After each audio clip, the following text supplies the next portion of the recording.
목회자가 되면 두려운 것 중에 제일 두려운 것은 말씀을 제대로 해석을 하는지에 대한 두려움입니다. 그러니까 말씀이 이렇게 두꺼운 성경인데 이 성경을 내가 공부해서 연구해서 전할 때에 그게 과연 하나님이 원래 말씀하시려는 의도였는지, 아니면 말씀을 내가 하고 싶은 말을 조금이라도 섞어서 하는지, 아니면 다른 말을 의도치 않게 하는지, 그걸 상당히 좀 두려워합니다. 그래서 성경 말씀을 수십 번 읽고 또 해석하고 또 보고 또 보고 그렇게 하게 되죠. 몇 년 전에 꽤 괜찮아 보이는 어떤 분이 국무총리로 후보로 나온 적이 있었습니다. 그분은 이제 국가를 생각하는 마음이 남달랐고 신앙도 참 좋은 분이셨습니다. 크게 나무랄 데 없어 보였고, 그분은 양조동에 있는 교회의 장로님이셨습니다. 근데 그분의 한마디가 큰 파장을 불러왔는데요. 그분은 이런 주장을 했습니다. 이런 말씀을 했어요. 36년간 일본이 우리나라를 지배한 것은 하나님의 뜻이었다. 그래서 우리나라가 발전할 수 있는 기틀이 되었다. 하여튼 여러 긴 말인데 축약하면 이렇습니다.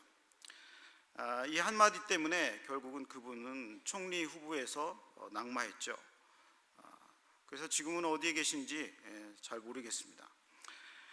이 말에 대해서 어떻게 생각을 하십니까?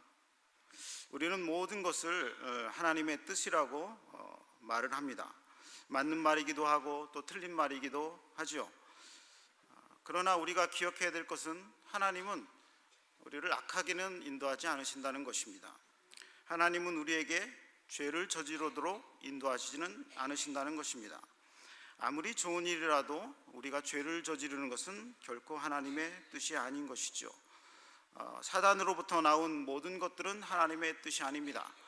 사단이 우리를 고통스럽게 하는 것도 하나님의 뜻이 아니고, 전쟁을 하는 것도 하나님의 뜻이 아닙니다. 그리고 심지어 우리가 고난을 받는 것도 하나님의 원래의 뜻이 아닙니다. 선교사라고 핍박을 받는 것도 하나님의 뜻이 아니고, 심지어 우리가 죽는 것도 하나님의 뜻이 아닙니다. 우리가 사망해서 관 속에 들어가는 것도 하나님의 뜻이 아닙니다. 그것은 원래 사단에게서 다 나온 것이기 때문에 그렇습니다. 여러분이 질병을 들었는데 이렇게 감사하다는 말을 잘 할 때가 있어요. 병이 들어도 감사하다. 근데 속뜻은 그렇지 않죠. 병이 들었는데 어떻게 이렇게 감사할 수가 있어요? 질병도 하나님이 우리에게 주시지 않는 것입니다. 질병을 들어도 하나님은 그것이 하나님의 뜻이 아니에요. 주님은 끔찍하게 질병을 싫어하십니다. 그래서 온갖 질병을 주님은 다 고치기를 원하세요. 그래서 주님의 공생의 기간에 대부분의 시간을 질병을 고치고 그리고 귀신을 내쫓는데 시간을 다 할애하셨습니다. 제가 아는 어떤 부산의 어떤 권사님이 계십니다. 그분의 남편이 바람을 펴가지고 두 집 살림을 했어요. 두 집 살림을 하니까 죽고 싶죠. 얼마나 죽고 싶겠어요. 죽고 싶었는데 보니까 딸이 4명이나 있어요. 딸이 쪼로록 앉아있는 딸이 4명이나 있는 거예요. 그 아들을 안 주셔가지고 딸만 4명 있는데, 그 딸을 보니까 죽을 수가 없었던 것 같습니다. 그래서 할 것도 없고 할 수 있는 것도 없고, 그래서 온갖 모든 일을 하면서 그 딸들을 키웠습니다. 잘은 모르지만 딸들이 참 신앙으로 잘 컸고 훌륭한 사람이 되었고, 제가 본 사람은 아주 훌륭했어요. 사위도 얼마나 잘 얻었는지, 사위도 아주 믿음이 좋은 다 집사님들이셨습니다. 참으로 훌륭했습니다. 그리고 권사님은 항상 기도하는 분이셨습니다. 예전보다 기도를 많이 하시고 기도 다 응답을 받으시고 그런 분이셨어요. 그렇다고 해서 그것이 그 가족을 그렇게 믿음으로 이끌어졌다고 해서 그것이 하나님의 뜻이라고 말할 수 없습니다. 남편이 바람 펴서 두 집 살림을 했으니까 네가 잘 됐지 않느냐, 그렇게 말하는 것은 악한 말입니다. 그렇게 말하는 것은 하나님의 뜻을 왜곡하는 것이에요. 하나님의 뜻은 결혼해서 남편과 함께 아이들을 잘 키우는 것입니다. 신앙이 좀 모자라더라도, 그리고 가정이 부유하지 않더라도, 훌륭한 인물이 안 되더라도 하나님의 뜻은 남편과 함께 하나님 말씀을 잘 지키며 사는 것입니다. 그렇지 않더라도 남편의 죄로 인해서 고통을 당하는 사람은 따로 있지만, 고통 중에 버려두지 않는 것이 하나님의 또 다른 계획이며 뜻이라는 것입니다. 하나님은 고통을 조장하지도 않으시고 죄를 허용하지도 않으시고, 그렇게 되면 하나님은 무자비한 분이 되지치고 하나님의 백성도 너무 비참해지는 것입니다. 하나님의 인도 수단은 언제나 선하다는 것을 믿으시기를 주님의 이름으로 축원합니다. 처음에 얘기했던 얘기로 돌아가면 어느 정도쯤 이해가 가시죠? 일제 강점기를 오게 한 것은 국가를 팔아넘긴 사람들의 죄 때문입니다.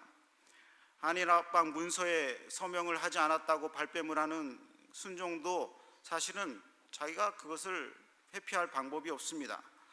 그래서 온 국민이 함께 그에 대한 응당한 책임을 받게 되었습니다.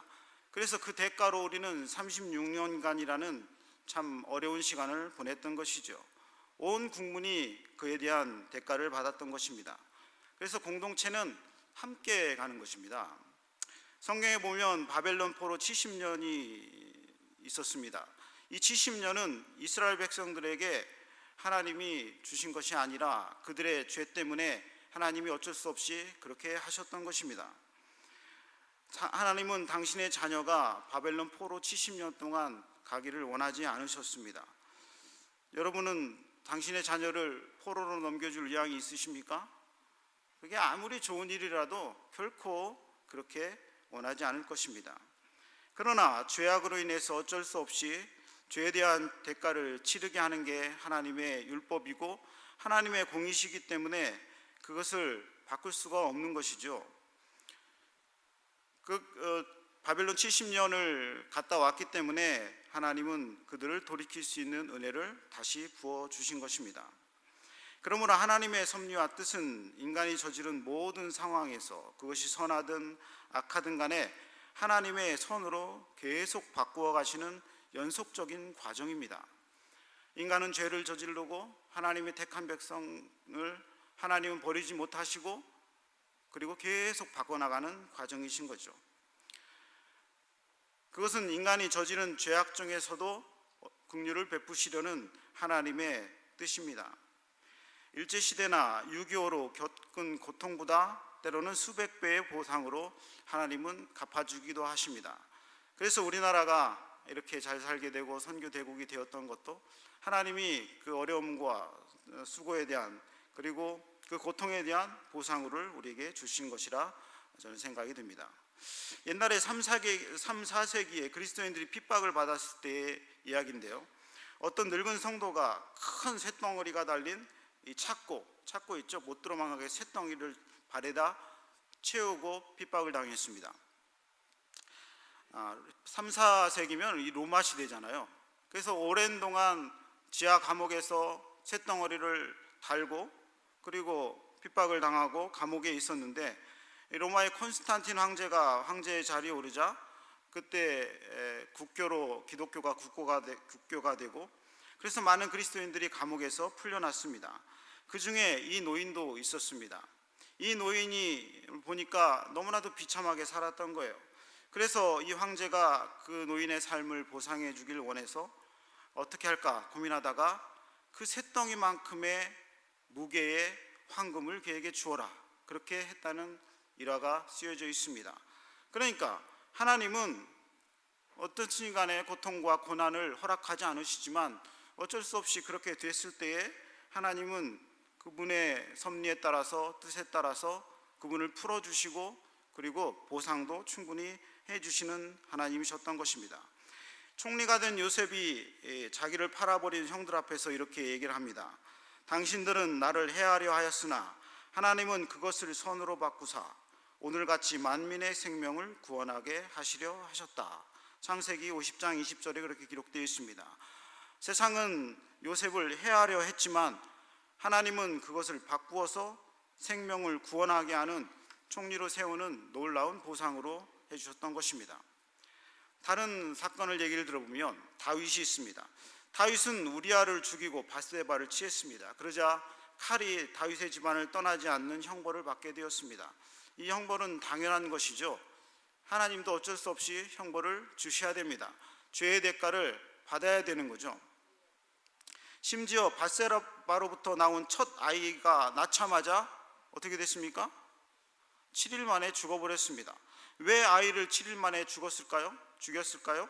그것은 하나님의 뜻이 아니라는 것을 정확히 보여주기 위함이었습니다. 그러니까 내 뜻이 아니었던 것을 네가 행했기 때문에 네가 그 대가를 받아야 되는데 눈으로 보여주신 거예요. 하나님의 뜻을 당신은 분명히 보여주십니다. 그러나 참 신기하게도 하나님은 거기서 끝나지 않으시죠. 하나님은 솔로몬이라는 자녀를 주었는데 이 솔로몬이 누구를 통해서 나왔습니까? 밧세바를 통해서 나온 거예요. 밧세바를 통해서 나온 첫 아이는 죽이시고 밧세바를 통해서 나온 그 다음의 아이는 왕으로 세우셨습니다. 이게 참 얼마나 하나님은 그 심중에 깊은 고민과 고뇌와 은혜가 있는지 모르겠습니다. 그래서 솔로몬은 은혜의 상징이고 회복의 상징이고 하나님의 섭리의 상징이 됩니다.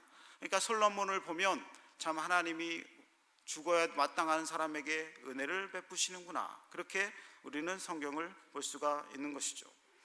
인간들이 저지른 상황을 수습하시고 다시 인도하시는 하나님이십니다. 그래서 그리스도인들은 항상 어떤 상황에서도 하나님이 선으로 이끄시는 것을 믿는 신앙을 가져야 될 줄로 믿습니다. 단 우리가 저지른 잘못은 우리가 달게 받아야 되는 태도도 분명히 지녀야 되는 것이죠. 그래서 로마서 8장 28절은 아까 우리 권사님이 기도에서도 말씀하셨지만 잘 아는 말씀이죠. 우리가 알거니와 하나님을 사랑하는 자 곧 그 뜻대로 부르심을 입은 자들에게는 모든 것이 합력하여 선을 이루느니라.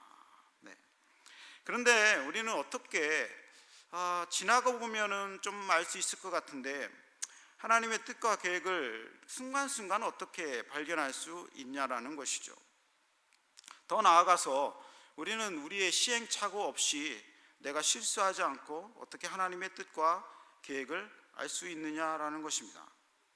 그것은 첫 번째로 하나님은 우리에게 지혜와 지식을 주셔서 준비하도록 하신다는 것입니다. 우리에게 들어있는 지혜와 지식은 하나님의 뜻이 분명합니다. 사도 바울의 2차 선교여행을 계획을 세웠어요. 오늘 읽은 본문이 그 중에 한 챕터죠.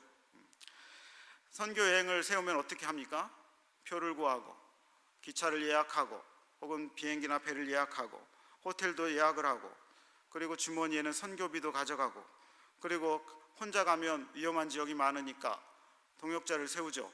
깡패가 와서 못 넘기게 세웁니다. 바울은 바나바와 마가, 요한 그리고 실라 그리고 많은 사람들을 데리고 갔습니다. 그러니까 선교여행은 혼자 가면 안 돼요. 같이 가고 함께 가고 필요한 사람을 꼭 데려가 가지고 그렇게 해야 됩니다. 그것이 바로 계획입니다. 그리고 루트를 세웠는데 그것은 아시아였어요. 아시아로 내가 이렇게 선교여행 가서 이렇게 돌아오겠다라고 하는 루트를 그리고 갑니다. 큰 그림을 선교여행을 떠나는 것은 당연합니다. 계획이 없으면 큰 혼란이 오기 때문이고 그리고 함께하는 사람이 없으면 어려움을 당하기 때문에 그렇습니다. 그리고 선교여행에는 좀 피로를 채울 수 있는 분과 같이 가는 것이 좋습니다. 그래서 필요할 때에 또 밥도 사기도 하고 그리고 필요할 때에 교회도 세우기도 하고 그런 분들이 동참하죠. 그러니까 여러 명이 한 팀으로 가는 것입니다. 그것을 보고 계획이라고 그러고 성경은 경영이라고 그러는 것입니다. 잘 계획을 하고 잘 경영하는 것을 성경은 적극적으로 권장하는 것이죠. 그래서 욥기 22장 28절에 내가 무엇을 경영하면 이루어질 것이요 그렇게 했습니다. 여러분 무엇을 하든지 잘 도모하시기를 주님의 이름으로 축원합니다. 무대뽀로 막 무식하게 하는 건요 절대로 하나님의 뜻이 아닙니다. 그래서 잠언 20장 18절에는 무릇 경영은 의논함으로 성취되나니 그렇게 되어 있습니다. 그래서 지혜로운 사람들이 머리를 맞대고 의논하는 것은 하나님이 이끌어 가시는 뜻을 발견하는 가장 좋은 방법입니다. 지혜로운 사람들이 의논해서 다수로 결정하고 따라가는 것이 하나님의 뜻을 따라가는 것입니다. 하나님도 성자, 성부, 성령 세 분이 함께 의논하셔서 구원의 계획을 하셨고 그리고 성취하셨던 것입니다.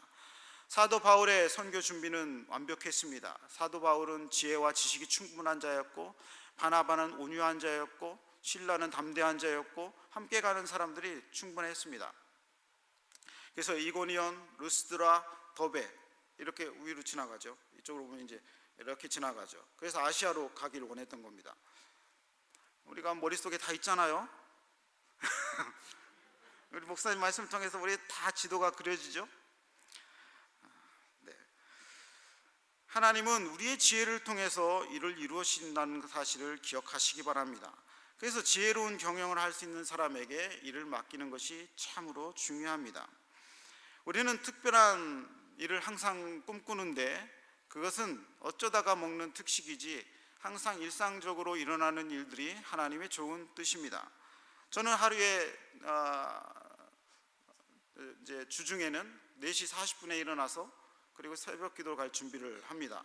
새벽 기도 갈 준비하고 물을 먹고 화장실도 갔다 오고 또 새벽 기도 갔다 와서 밥을 먹고 그리고 다시 좀 쉬었다가 출근하고 그리고 나와서 일을 하고 일을 좀 스케줄 정리하다가 성경책 보고 그리고 성경책 보다가 졸리면 기도하고 기도하다가 졸리면 자고 약간 자고 그렇게 합니다. 그리고 신방 가고 점심 먹고 일하고 퇴근하고 그리고 애들하고 놀고 애들하고 운동하고 애들하고 운동하는 게 참 좋아요. 뛰기도 하고 팔굽혀 펴기도 하고 그래서 운동을 매일 합니다.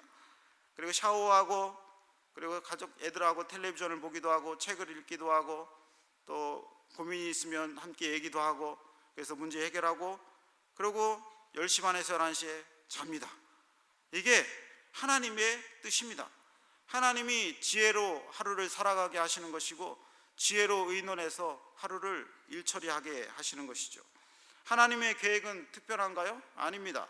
하나님은 태초에 천지를 창조하시고 아담을 지으실 때에 타락을 미리 아셔서 구원을 준비하셨습니다. 그리고 아담이 타락하자마자 은혜의 언약을 베푸셔서 가죽 옷을 입히시고 그리고 구약시대를 지나서 예수님이 때가 돼서 보내시고 예수님이 딱 시기가 돼서 33살에 십자가에 못 박히시고 그리고 사흘 만에 딱 부활하시고 사흘 해야지 나흘이나 닷새면 안 되잖아요. 10시 반에 자야지 9시 자고 그러면 안 돼요. 하나님의 계획은요 지혜와 지식으로 철두철미하게 진행이 됩니다. 그리고 때가 되면 하나님이 정하신 때에 재림하셔서 우리는 천국에 올라갑니다. 특별한가요? 매우 특별하지만 하나님은 계획에 따라 움직이시는 분이십니다. 하나님은 지혜로운 자들을 통해서 이끌어 가시고 당신의 지혜를 통해서 직접 이끌어 가시는 것을 눈으로 보여주십니다. 두 번째, 그러나 하나님의 성령이 인도하셔야 우리는 하나님의 뜻을 따라갈 수 있다는 사실을 또 기억을 해야 됩니다. 경험상 우리는 지혜와 지식을 잘 모으는데도 불구하고 가끔가다 잘 안 되는 경우가 있습니다. 많은 부분에서 인간의 계획은 때때로 어려움을 겪을 수가 있어요. 바울도 그랬습니다. 바울이 갔는데 2차 선교여행 갔는데 자꾸 길을 가지지 않는 거예요. 왜 그랬습니까? 16장 6절에 보면 성령이 아시아에서 말씀을 전하지 못하게 하시거늘 그랬습니다. 사도 바울이 모든 좋은 계획을 다 세웠어도 성령이 그쪽으로 인도하지 않았기 때문에 일이 잘 안 되었던 것입니다. 성령이 막으신 거죠. 그래도 우리는 어떻게 합니까? 성령이 하시는 것을 잘 우리는 분별하지 못하기 때문에 사도 바울 일행은 다시 일어나서 아시아로 가려고 했습니다. 저쪽 그리스 쪽으로 가는 게 아니라 이쪽 터키 위쪽, 지금 터키의 북부 쪽으로 가려고 했는데 신약 성경에서는 뭐라고 얘기를 하냐면 16장 7절에 한번 보겠습니다. 16장 7절에 중간에 뭐라고 되어 있어요? 무시아 앞에 이르러 비두니아로 가고자 뭐라고요? 애쓰되. 사람들은 저뿐만 해서 애쓰죠. 내가 한 계획을 이루기 위해서 애씁니다. 당연한 일입니다. 그래도 여전히 사도 바울은 아시아로 갈 수가 없었어요. 아무리 애를 써도, 아무리 모든 일을 다 해도 가지 않는 거예요. 갈 수가 없는 거예요. 그 이유는 두 번째 이유가 나옵니다. 16장 7절 뒤에 예수의 영이 허락지 아니하시는지라. 그래도 예수님의 영이 허락지 아니하시는 거예요. 아무리 좋은 계획이라도 언제나 우리의 계획이 성공하는 것은 아닙니다. 완벽하지 않기 때문에 그런 것이 아니라 하나님이 개입하지 않으시면 그렇게 되는 것입니다. 인간에게 완벽함은 존재하지 않습니다. 우리의 계획과 하나님이 성령께서 개입하셔서 완벽하게 되는 것입니다. 더구나 처음부터 성령님이 없이 세운 인간의 계획은 완전히 실패하는 것입니다. 성령이 인도해 주시지 않으면 실패하는 것은 자명합니다. 우리의 계획이 아무리 완벽해 보여도 이상하리 애써도 안 되는 경우가 있는 것이죠. 제가 예전에 미국에 들어가려고 했었습니다. 비행기 값을 상당히 싸게 하려고 캐나다를 한번 거쳤다가 들어가려고 했어요. 그래서 잘 준비했어요. 그래서 기쁜 마음으로 공항에 갔습니다. 가서 일찍 도착했고 핸드폰, 스마트폰 보면서 뉴스를 보는 여유를 떨었어요. 카운터에 줄을 서서 이제 짐을 붙이려고 했는데 줄이 많았어요. 그래서 개의치 않고 갔는데 비행기 시간이 얼마 안 남았습니다. 그래서 얼마 안 남았으니까 빨리 들어가야지 하고 했는데 카운터에 딱 섰는데 캐나다 비자가 없다는 거예요. 캐나다 비자가. 캐나다 그전에는 그냥 들어갔다 나오면 됐는데 얼마 전부터 캐나다 비자가 있어야 된다는 거예요. 혹시 캐나다 여행하실 분은 꼭 비자를 받으셔야 돼요. ETA라고 하는 비자를 신청해야 들어간다는 거예요. 반드시 들어가야 되는데 나는 잘 준비를 했다고 하는데 되게 난감했습니다.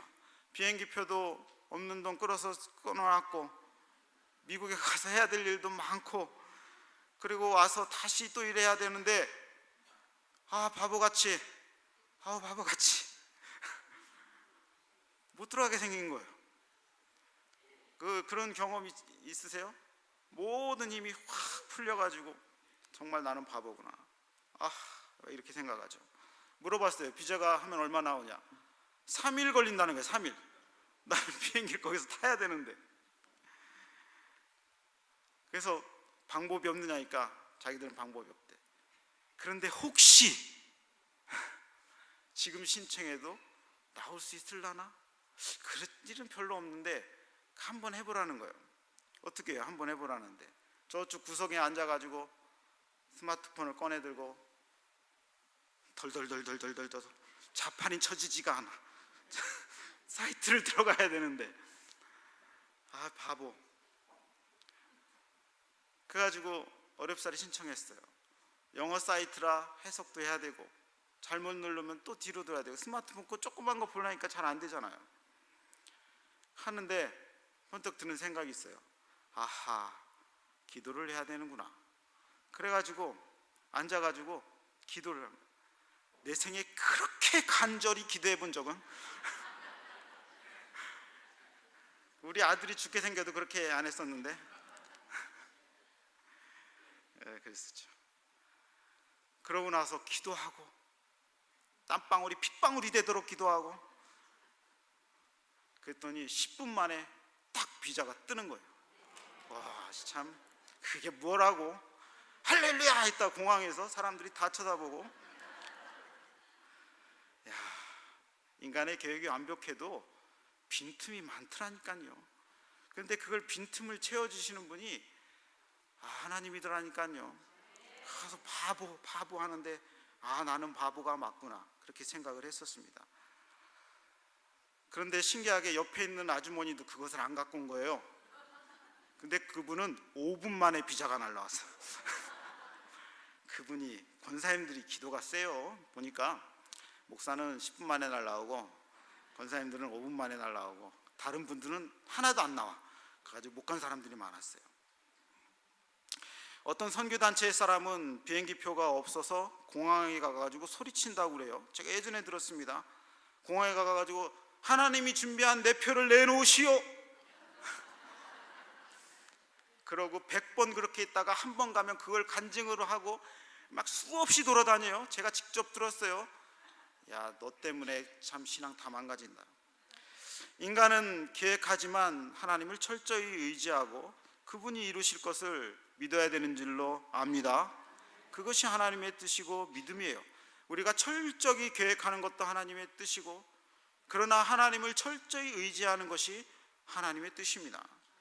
운명론자들은 될 대로 되라고 말합니다. 될 대로 되라, 될 대로 잘 어쩌다가 되겠지, 안 돼도 그것은 하나님의 뜻이지, 될 대로 되라, 그것을 하나님의 뜻을 갖다 붙입니다. 그것은 체념이며 절망이며 무책임한 일이며 인생을 포기하는 것입니다. 우리는 운명론자가 아니라 섭리론자들입니다. 섭리론자의 특징은 최선의 삶을 살면서 하나님의 인도를 철저하게 의지해서 따라가는 사람들입니다. 늘 기도하고 성령님을 의지하는 것이죠. 잘 준비하고도 하나님이 하셔야 된다고 늘 고백하기를 주님의 이름으로 축원합니다. 세 번째, 첫 번째, 잘 준비하는 지혜와 지식이 있는 그것이 필요하고, 그럼에도 불구하고 성령님이 하지 않으면 절대로 일이 되지 않고, 세 번째, 그럼에도 불구하고 하나님은 우리를 더 좋은 길로 인도하시려고 의도하신 때가 있다는 것입니다. 제가 어느 집에 신방을 하도 많이 다니니까 어떤 집인지는 잘 기억이 안 나요. 기억이 안 나는 게 좋아요, 그런 거. 근데 문을 들어갔는데 나가야 됐어요. 다시 나와야 됐는데 문이 안 열리는 거예요. 문이 안 열려. 문이 안 열려. 이거 왜 안 열리나요? 했더니 그 권사님이, 목사님 옆으로 여세요. 그런 집이 있잖아요. 밀어야 열리는 집이 있고 옆으로 열리는 집이 있고. 한참 못 나왔는데 얼마나 창피하던지. 헬렌 켈러가 이런 말을 했습니다. 행복의 한쪽 문이 닫혀 있을 때 다른 한쪽 문은 열려 있기 마련인데, 우리는 그 닫혀진 문만 오랫동안 바라보느라 우리에게 다른 열려진 문을 보지 못한다. 하나님은 앞의 문을 열을 때가 있고 뒤의 문을 열을 때가 있다는 것입니다. 사도 바울은 아시아로 가는 것을 포기하고 그리고 열려진 길로 가게 됩니다. 하나님이 3번이나 나타나셔서 알려주니까 그때서야 사도 바울도 알았다는 것에 큰 위로가 되시기를 바랍니다. 사도 바울도 하나님 3번이나 보여줘야 알았어. 그것은 바로 드로아였습니다. 드로아에서 하나님이 밤의 환상으로 보여주시죠. 16장 9절에 밤의 환상을 바울에게 보이니 마게도냐 하나가 그에게 청하여 가로되 마게도냐로 건너와서 우리를 도우라 하거늘. 하나님은 사도 바울에게 열려진 문을 알려주셨습니다. 그런데 명확하게 그 길이 보이지 않았지만, 사도 바울도 그 길을 알지 못했지만 하나님은 그 길을 반드시 언젠가는 보여주셨다는 것입니다. 사도 바울조차 하나님이 환상으로 보여주셔야 알 수 있다는 사실을 우리는 기억해야 됩니다. 하나님의 뜻을 참 알기가 어려워요. 참 알기가 어려워요. 그러나 반드시 하나님은 우리에게 당신의 뜻과 길을 보여주십니다. 하나님의 뜻을 확신한 사도 바울은 마게도냐, 지금의 그리스, 불가리아 지역으로 계획을 수정해서 180도로 갑니다. 오른쪽으로 가야 될 길을 포기하고 왼쪽으로 내려가는 것이죠. 그리고 그 마게도냐에서 개척한 교회가 바로 빌립보 교회였고, 그리고 데살로니가 교회였습니다. 하나님이 아시아가 아니라 데살로니가 교회를 계획하셨다는 사실을 그때서야 알게 된 것이죠. 데살로니가 교회는 사도행전 17장에 보면 사도 바울이 2차 선교여행에서 세워진 교회라고 알 수가 있고, 그리고 데살로니가 전후서에 나타나오는 그런 교회입니다. 그렇다고 그곳에서 사도 바울이 애쓴 것도 아닙니다. 사도 바울은 신라와 함께 데살로니가 회당에서 단 3주일, 그것도 매일이 아니라 안식일 날 3번만 설교했음에도 불구하고 큰 부흥이 일어났던 곳입니다. 그것은 어떤 곳입니까? 그리스 헬라 문명이 지배하고 있는 아주 변증법이 강한, 논리가 강한, 철학이 강한 동네였어요. 아덴에서는 실패했는데 데살로니가 교회에서는 큰 부흥을 이뤘다는 것은 하나님이 얼마나 철두철미하게 계획하셨다는 사실을 우리는 알 수가 있습니다. 단 3일만 가르쳤는데 예수님을 믿는 일들이 많이 났다는 것이죠. 그래서 쓴 편지가 데살로니가 전서였습니다. 단지 3번 강론했는데 크게 일어난 것입니다.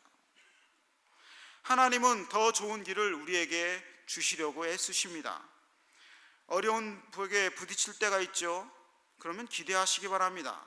하나님이 더 좋은 길을 주시려나 보구나. 따라합시다. 하나님이 더 좋은 길을 주시려나 보다. 그죠?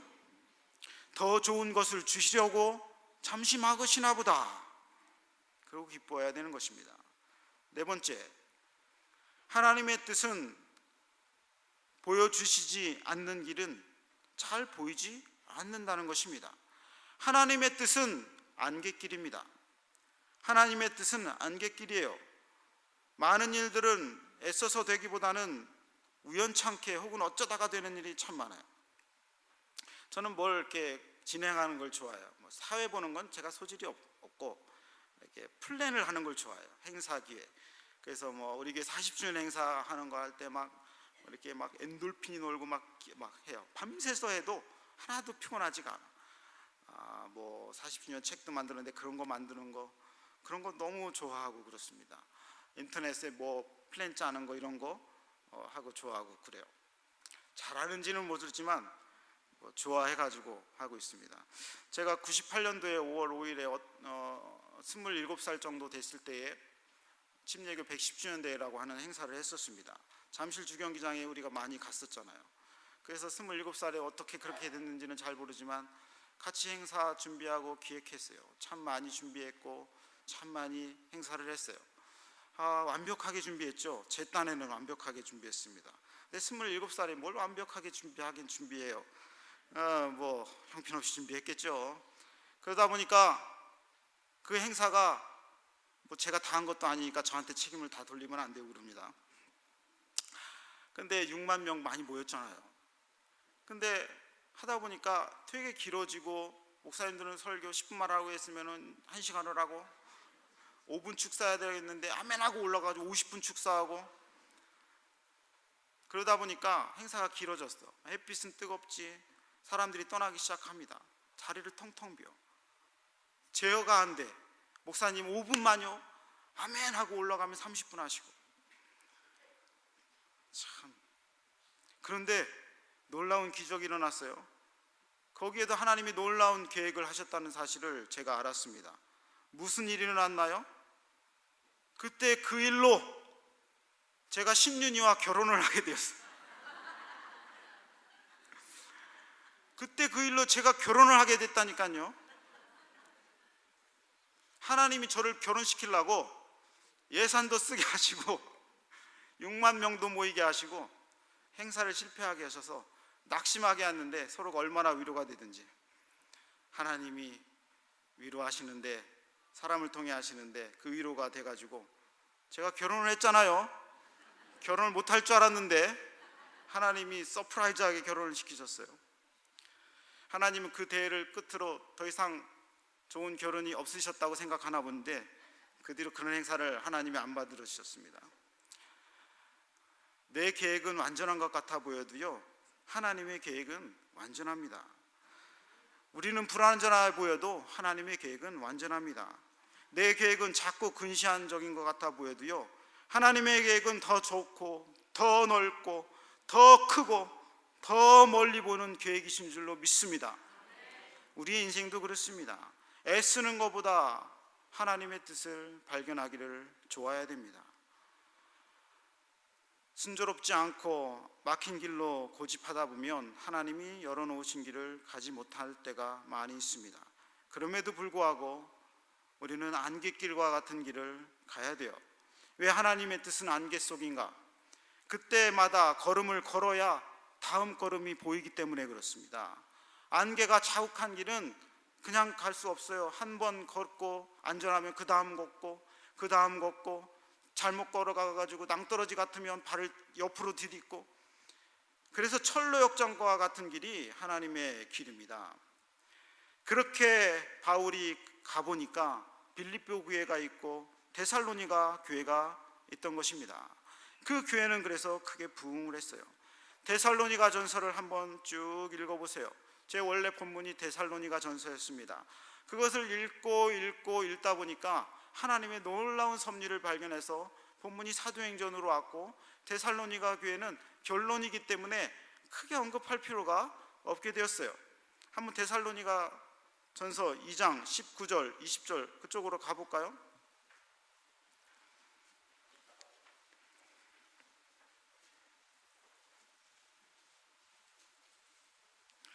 데살로니가전서 2장 19절 20절 읽어보겠습니다. 우리의 소망이나 기쁨이나 자랑의 면류관이 무엇이냐?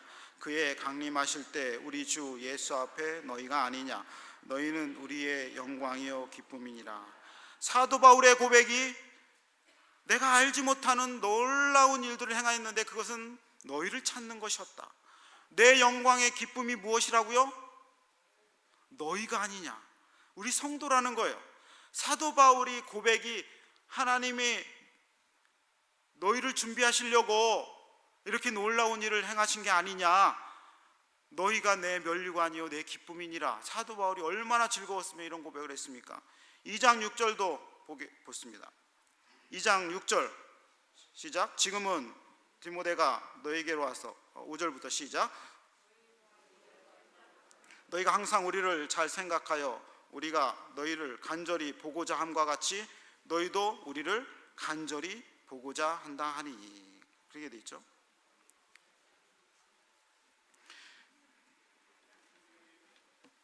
이 장 데살로니가전서 2장 6절인가요? 3장이구나. 네, 여기 잘못 써놨어요. 3장 6절 읽어보겠습니다. 시작.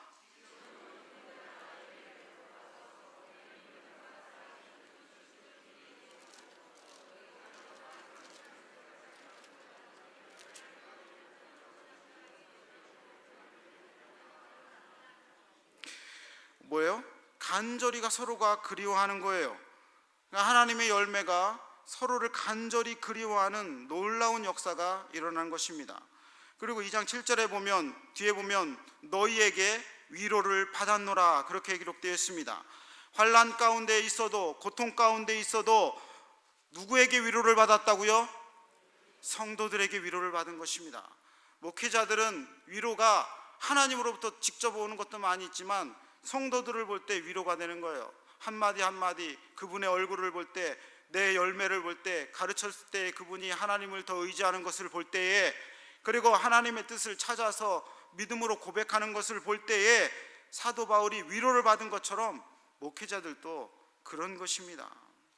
목회자들은 돈이 많다고, 뭐가 잘 된다고, 자녀가 잘 된다고 그래서 위로가 되는 게 아니에요. 하나님의 사람들이 잘 될 때에 위로가 되는 줄로 믿습니다. 아멘. 8절도 뭐라고 나와요? 8절도 그러므로 너희가 주 안에 굳게 선주 이제는 우리가 살리라.